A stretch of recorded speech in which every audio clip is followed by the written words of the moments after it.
우리 3.1 기도회 일부 예배 나오시는 분 가운데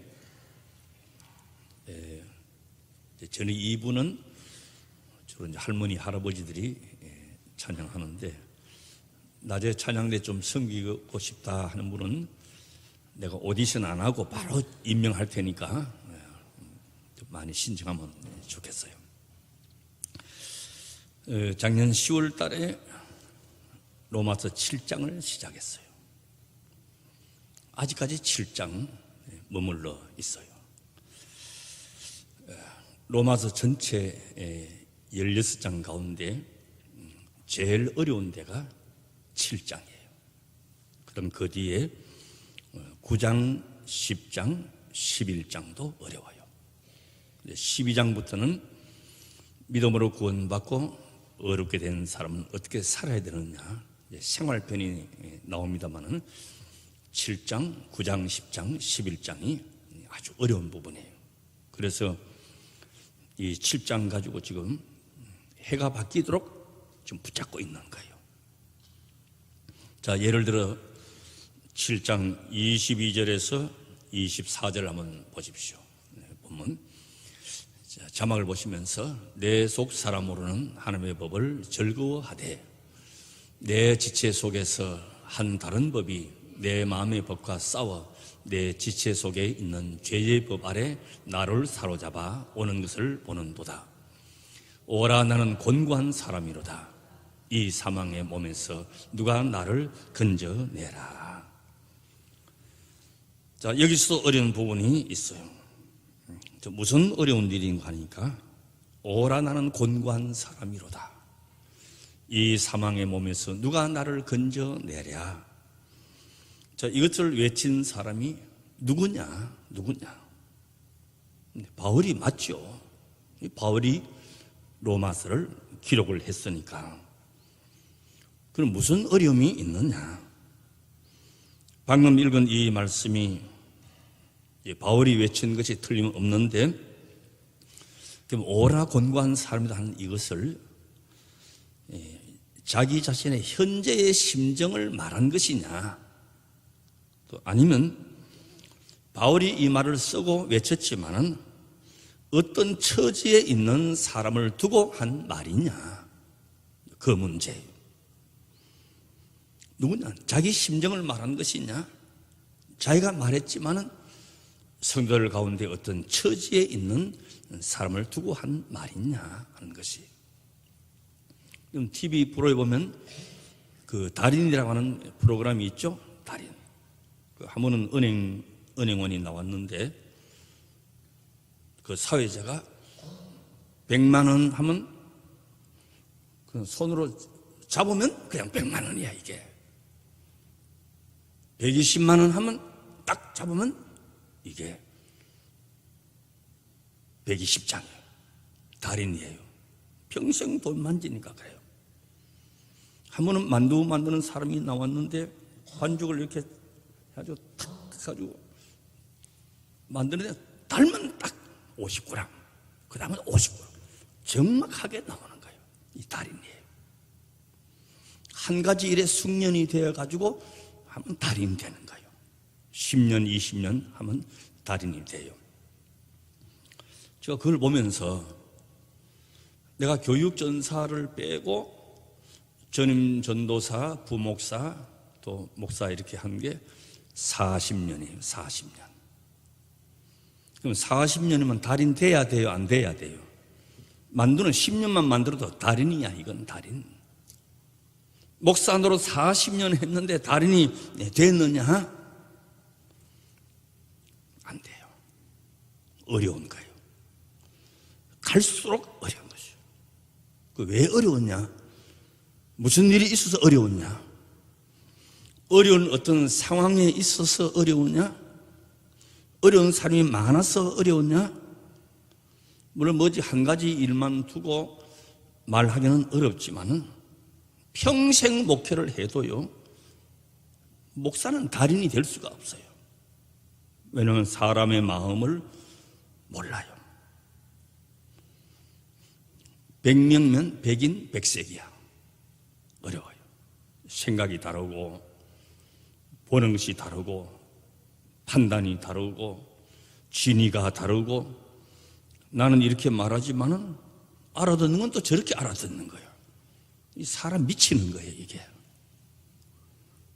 딴 방향. 참 어려운 거예요. 여러분들이 내가 워낙 마음이 착하고 어지러서 그렇지 얼마나 무섭게 하고 앉았는지 알아요, 지금? 응?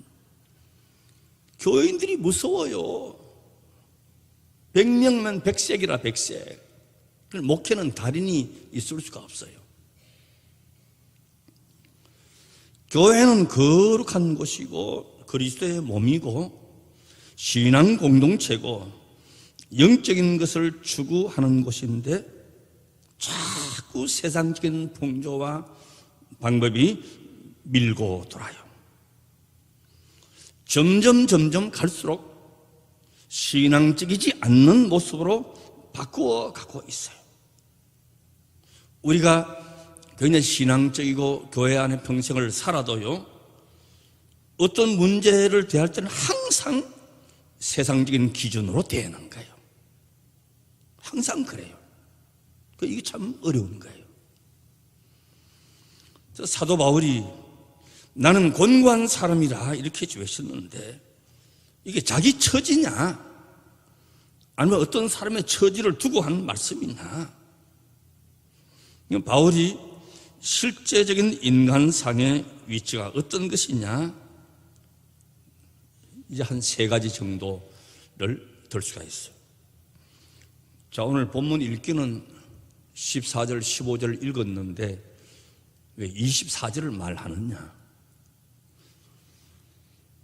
14절에 대한 대답을 얻기 위해서 지금 24절을 보는 거예요.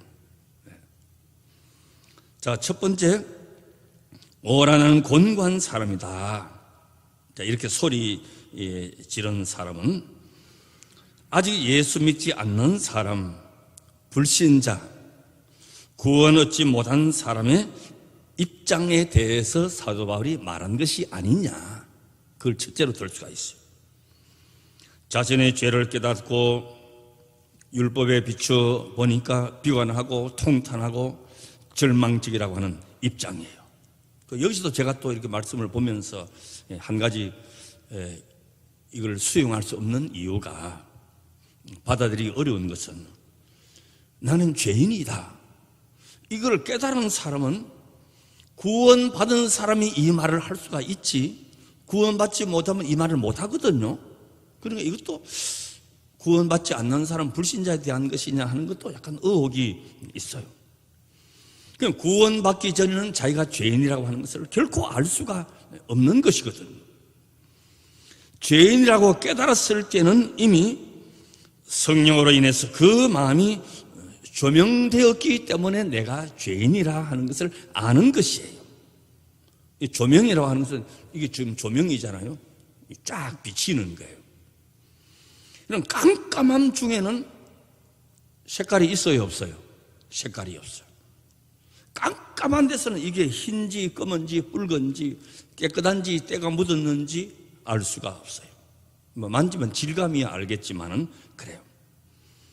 그러다 빛이 비추니까, 빛이 조명이 되니까 이거는 흰 거고 이거는 검은 거구나. 빛이 조명이 되니까 이거 깨끗한 줄 알았는데 엄청 더럽구나, 알게 되는 것이요. 그러니까 내가 죄인이구나, 무엇보다 더 검은 죄악 가운데 있었구나 깨달았다고 하는 것은 복음의 빛이 비추었다는 것이에요. 아직 복음의 빛이 안 비친 사람은 내가 무슨 죄 짓어, 내가 교도소 갔다 온 적도 없는데 무슨 죄인이냐? 검은지 흰지 모르는 거예요. 깨끗한지 더러운지 알 수가 없어요. 성령의 조명이 있어야 이게 밝혀지는 것이에요. 그러니까 나는 죄인이라 알 수가 있는 것이죠. 로마서 7장 9절 말씀 한번 보십시오. 전에 법을 깨닫지 못할 때는 내가 살았더니 계명이 이름에 죄는 살아나고 나는 죽었도다. 뭐가 뭔지 모를 때는 내가 죄인이 아니라고 생각하고 사망 가운데 있는 줄을 몰랐어요. 그러다가 계명 앞에 서보니 죄는 살아났고 죄가 살아나니 아이고 나는 죽었구나. 오라 나는 곤고한 사람이로다. 이 사망의 몸에서 누가 나를 건져내라. 이렇게 부를 수밖에 없는 것이요. 죄를 깨달았을 때, 죄가 내 심령을 찌를 때요. 그러나 내가 구원 얻지 못했을 때는 이걸 몰라요. 또 이런 부분도 우리가 생각해 볼 수가 있습니다. 여러분들 이런 고민을 한때 했을 수도 있어요. 이게 내가 구원 받았나 안 받았나, 구원 얻었나 못 얻나. 그러면 그 구원의 확신을 어디서 찾고 어디서 확인해야 되느냐, 그런 의문이 생기잖아요. 그럼 내가 구원 받았다 하는데 어떻게 확인하느냐, 어디 가서 확인하느냐, 무엇으로 확인하느냐. 그런 문제가 있을 때 많은 오해를 우리가 합니다. 내가 주님을 영접했다, 내가 간절히 주님을 찾았다, 주님을 찾고 보니 나는 기뻐요, 정말 기뻐요, 이렇게 나오느냐. 그 이경주 권사가 나와서 해야 맞는데 말이죠. 예수님이 좋은 걸 어떡하라고 그런 마음이 있지만, 그런 측면도 있지만, 예수 믿고 구원받으니 은혜를 주체할 수 없어서 나는 기뻐요, 정말 기뻐요, 그것만 다냐? 그러나 성경을 근거해서 찾아보면 이런 측면도 있지만은 여러 가지 측면이 있어요. 여러분, 삭개오가 예수님을 만났을 때는 제일 먼저 회개가 일어난 게 뭐예요? 그 세무서장이 돈만 만졌으니까 돈에 대한 회개가 나온 거예요. 토식한 거 4배나 가깝나이다, 내 재산 절반을 들여서 가난한 사람, 이웃 사람 다 나눠주겠습니다, 그랬잖아요. 수가성 우물가의 여인, 그런 반응, 나면서 안전뱅이 된 자의 반응, 주님의 옷자락을 잡았던 그 여인의 반응, 또 베드로의 반응, 다 달라요. 나는 죄인으로소이다, 그렇게 한 사람도 있고, 오라 나는 곤고한 사람이로다, 이 고백으로 확인되고 있음을 잊지 말아요. 눈물이 나고 가슴을 치는 마음이 있어야 돼요. 나는 기뻐요, 벅찬 감격과 뜨거운 희열, 물론 이런 것으로도 확인할 수가 있죠. 그런데 큰 혼돈에 또 빠지는 것은, 그러면 나는 왜 그런 기쁨이 없냐, 저 사람은 맨날 이러고 있는데 나는 왜 기쁨이 없느냐, 벅찬 가슴과 희열이 왜 없느냐, 왜 이리 미지근하냐, 정말 내가 믿는 거냐 안 믿는 거냐, 구원이 임했느냐 안 임했느냐, 왜 확신이 없지? 솔직히 그런 마음도 있죠. 있어요. 그러나 정답은 이거예요. 뜨거운 열정, 춤을 추고 기쁨, 이런 것도 물론 있겠지만, 그런 것이 없어도 단지 하나의 조건은 뭐냐, 기쁨이 있다, 그런 것이 아니고 예수 믿기만 하면 된다는 거예요. 예수만 믿으면 되는 거예요. 내 속에 뜨겁고 주체할 수 없는 기쁨이 솟아나든지 안 솟아나든지 관계없이 믿기만 하면 된다는 것이요. 뜨거운 열기가 없어도 믿기만 하면 되는 것이요. 내 속에 뜨거운 열기가 있고 북받치는 감정이 솟아나지 아니해도 상관없이 주 예수를 믿어라, 그리하면 너와 내 집이 구원을 얻으리라, 믿기만 하면 돼요. 이런 것이 없다고 해서 믿음이 있는지 없는지 의심할 필요가 없는 줄 믿습니다. 가끔 이제 연속극이나 이제 드라마에 보면 사랑하는 여인에게 이제 구원을 할 때 보면 등 뒤에 이제 꽃다발을 딱 이렇게 감추고 가가지고는,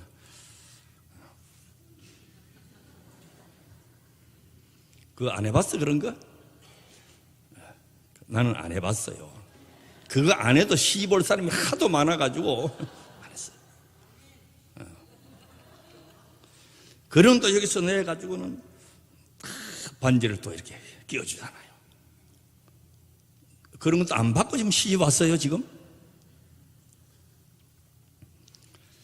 그러나 그런 극적인 장면, 감동적인 장면만 있어야 꼭 사랑이냐? 그건 아니에요.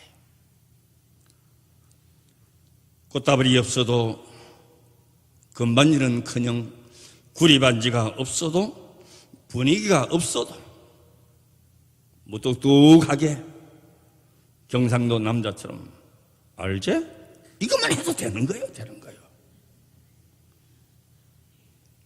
평생 나 미스김하고 밥 같이 먹고 싶어, 이래도 되는 거예요, 되는 거예요. 우리는 다시 헤어지지 말자, 그래도 꽃다발을 준다고 해서 꼭 사랑이 성립되는 게 아니에요. 우리가 예수 믿는 것에 대해서 말할 수 없는 벅찬 희열이 느껴지고 감동이 없어도 우리의 믿음을 의심하지 마시기를 바랍니다. 제가 질문 하나 드릴게요. 예수 잘 믿고 싶으십니까? 세 사람만? 예수 잘 믿고 싶어요? 은혜 받고 싶어요? 그러면 된 거예요. 다 된 거예요. 그러면 다 합격. 두 번째, 오라 나는 곤고한 사람이다. 이것은 중생한 사람에 대한 것이라고 하는 입장이에요. 잘 믿고 온전히 믿는 사람에게 언제나 주님 앞에 서보니 부족한 것밖에 없고 허물밖에 없어요. 연약한 것밖에 없어요.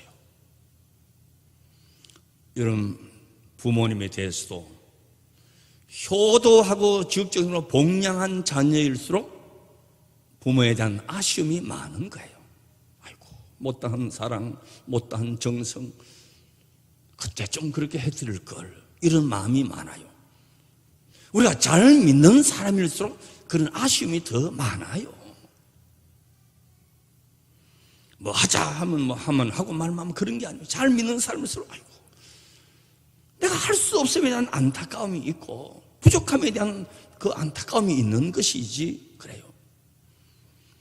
정말 온전히 믿는 사람, 잘 믿는 사람은 주님 앞에 서면 부족한 것밖에 없고 허물뿐이고 연약한 것밖에 없어요. 그러니까 주님의 거룩하심과 그의 영화로움을 위해서 힘쓸 수밖에 없는 거예요. 허물이 있고 부족한 것이 있어도 이제 죄가 왕노릇 할 수가 없고 죄가 나를 주장하지 못하게 한다는 것이죠. 로마서 6장 12절에서 14절을 보겠어요. 다 같이, 그러므로 너희는 죄로 너희 죽을 몸에 왕노릇 하지 못하게 하여 물에 사유해. 또한 너희 지체를 불의의 병기로 죄에게 드리지 않고 오직 너희 자신을 죽은 자 가운데서 다시 산 자 같이 하나님께 드리며 너희 지체를 의의 병기로 하나님께 드리라. 죄가 너희를 주관치 못하리니 이는 너희가 법 아래 있지 아니하고 은혜 아래 있음이니라. 죄가 나를 주장치 못하리라 말씀하셨어요. 죄가 나를 시험할 수도 있고 유혹할 수는 있어도 죄가 나를 종처럼 부리거나 노예처럼 대하지는 못한다는 것이에요. 죄가 내게 대해서 주인 행세를 못하는 것이. 그러나 주님 앞에 서보니 내가 부족해요. 오라 나는 곤고한 사람이로다. 이렇게 고백할 수 있다는 것이. 자, 세 번째 이 탄식은 예수 믿기는 믿는데 믿음이 좀 어리고 좀 미숙함에서 생겨나는 갈등에서 오는 것이 아니냐 하는 마음이에요. 그 근거로 고린도전서 3장에서 찾아볼 수가 있어요. 고린도전서 3장 1절에서 3절을 한번 보겠습니다. 다 같이, 형제들아 내가 실한 자들을 대함과 같이 너희에게 말할 수 없어서 육신에 속한 자 곧 그리스도 안에서 어린아이들을 대함과 같이 하노라. 내가 너희를 젖으로 먹이고 밥으로 아니하였느니 이는 너희가 감당치 못하였음이거니와 지금도 못하리라. 너희가 아직도 육신에 속한 자로다. 너희 가운데 시기와 분쟁이 있으니 어찌 육신에 속하여 사람을 따라 행함이 아니리요. 자, 여기 보면 육신에 속한 자라 하는 말이 나와요. 육신에 속한 자라고 하는 것은 1절에 신령하지 못하다고 하는 것을 두고 하신 말씀이에요. 어린아이는 젖을 먹어야지 밥을 먹고 갈비를 먹을 수가 없어요. 왜? 어리기 때문에, 소화 능력이 부족하기 때문에 그래요. 물론 7장에서는 어떻게 하면 거룩해지고 성화를 이루느냐, 이걸 다루는 것은 아니에요. 또 어떻게 하면 신앙생활을 잘하느냐, 어떻게 셈을 내야 하느냐, 이런 것을 다루는 것이 아니에요. 우리가 7절에 있듯이 율법이 죄냐, 그럴 수 없는데 이걸 다루고 있는 거예요. 하도 그 말이 그 말 같고 그 말이 그 말 같아서 작년 10월 달부터 해도 뭐가 뭔지 모르겠죠. 그게 정상이라 뭐가 뭔지 몰라요. 정상이에요. 앞에서도 여러 번 언급하셨지만은 구원의 문제에서 율법이 왜 있느냐, 율법이 왜 필요하냐, 믿음은 구원인데 율법은 뭐하러 있느냐, 이것에 대한 정확한 대답을 가져야 된다는 것이에요. 이걸 제가 계속 말씀드렸어요. 율법으로 구원 얻지 못하는데 율법은 뭐하러 준 것이냐 하는 것을 계속 말씀드렸어요. 그 이유는 율법이 없으면 우리가 죄인인 것을 깨닫지 못하기 때문에 7절 하반절에 율법으로 말미암지 않고는 죄를 알지 못하였느니라. 죄를 알기 위해서 그렇다는 것이죠.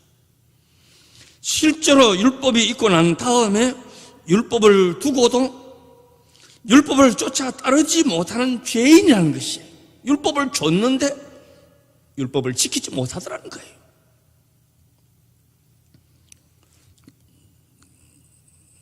어린 자녀들을 보면 이제 방학을 하기 전에 방학 동안은 어떻게 지낼 것이냐, 그 일과포를 그려가지고 앞에 붙이지요.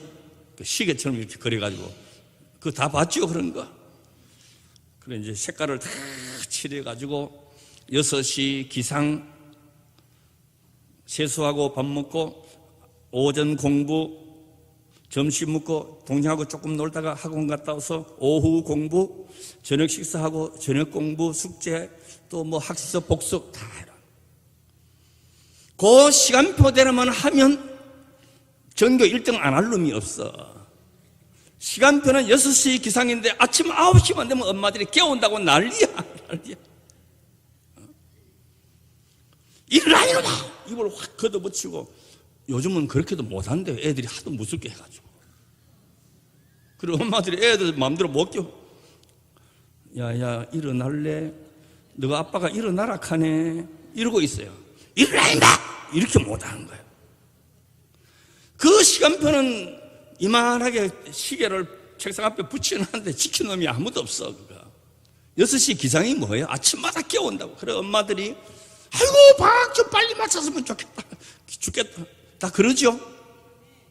뭐 아멘이야 그게 또 다 그래요.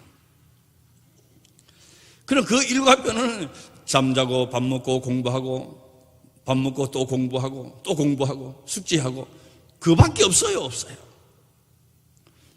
이대로만 되면 전교 1등은 따놓은 당상이야. 근데 그래 안 돼요.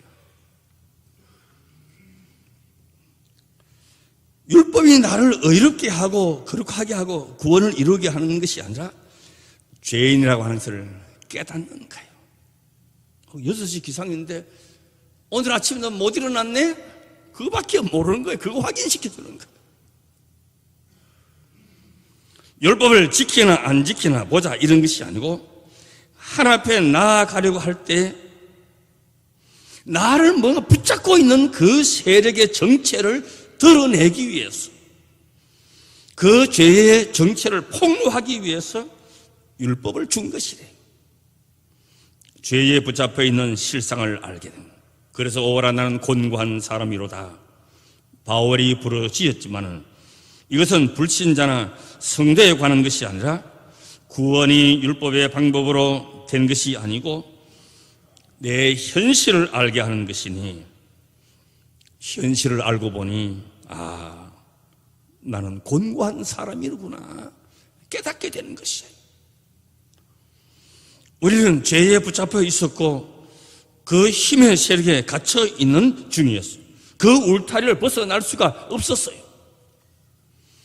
그래서 구원은 하나님께서 우리 가운데 오셔서 이 결박을 풀어 죄의 종이었던 우리를 구원해낸 것이에요. 도를 깨달았다, 득도를 했다. 기독교 신앙은 도를 깨달았다 그렇게 하지 않아요. 구원을 받았다 그런 것이에요. 죄를 짓고 안 짓고 그게 문제가 아니고 어떻게 죄의 권세 아래 붙잡혀 있느냐를 알아야 하는 것이에요. 그 성경에서 말하는 죄는 종교적으로, 도덕적으로, 양심적으로, 윤리적으로, 사회 관습적으로 선과 악을 가르는 것이로 이해하지만은 성경에서 말하는 죄는 뭐냐? 선과 악, 도덕과 윤리 기준이 아니고 하나의 거대한 힘이라는 것이에요. 죄가 큰 힘으로 나를 붙잡고 있어요. 그 죄가 큰 힘이라고 하는 것이 폭로시켜 준 것이 하나님이 주신 율법이에요. 그 큰 죄의 힘에서 구원 얻으려면 어떻게 해야 되겠어요? 그 힘보다 그 강한 힘이 와야 그 힘에서 빼내올 수가 있는 것이에요.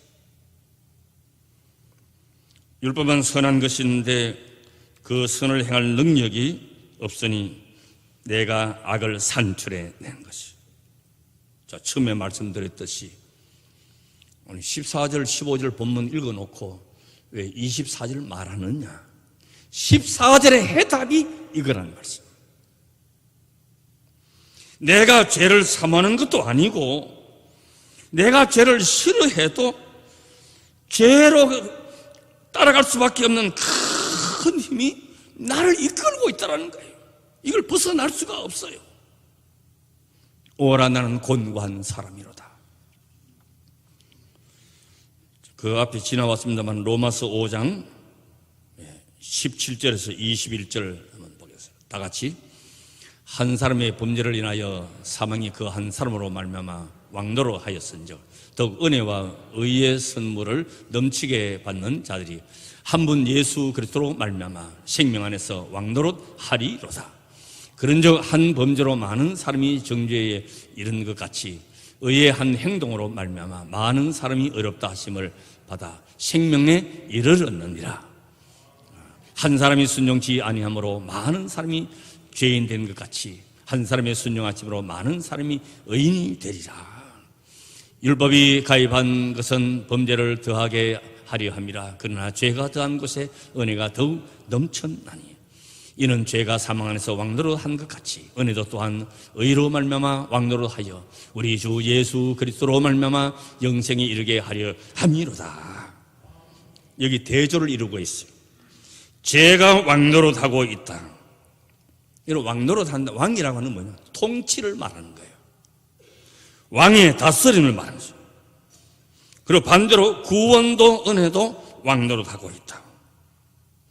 죄가 힘으로 우리를 붙잡고 있듯이 구원도 힘으로 우리를 구출하고자 하는 힘으로 우리를 붙잡고 있는 것이죠.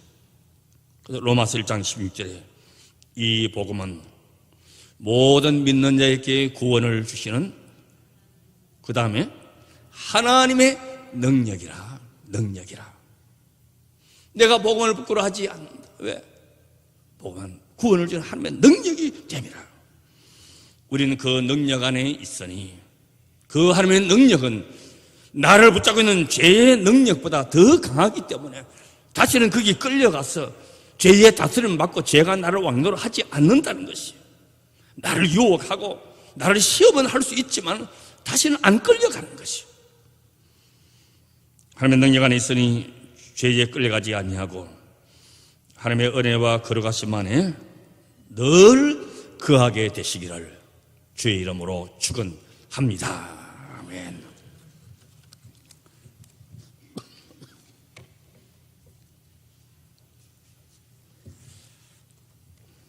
우리가 은혜를 받았지만은 주님 의로운 주님 앞에 서보니 내 부족한 것밖에 없고 못난 것밖에 없고 못다한 섬김 또 불순종이 넘쳐 있었습니다.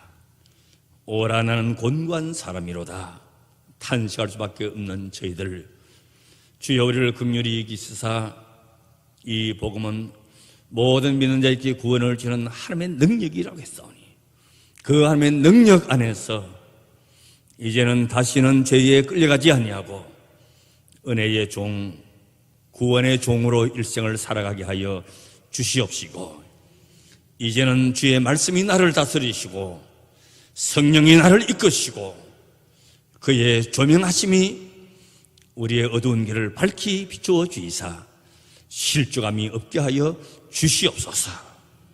오늘도 일부 예배 나오신 우리 모두에게 이 은혜의 마음속에 주님의 길을 따라서 승리하는 삶을 살게 하여 주시옵소서. 예수님의 이름으로 기도드리옵나이다. 아멘.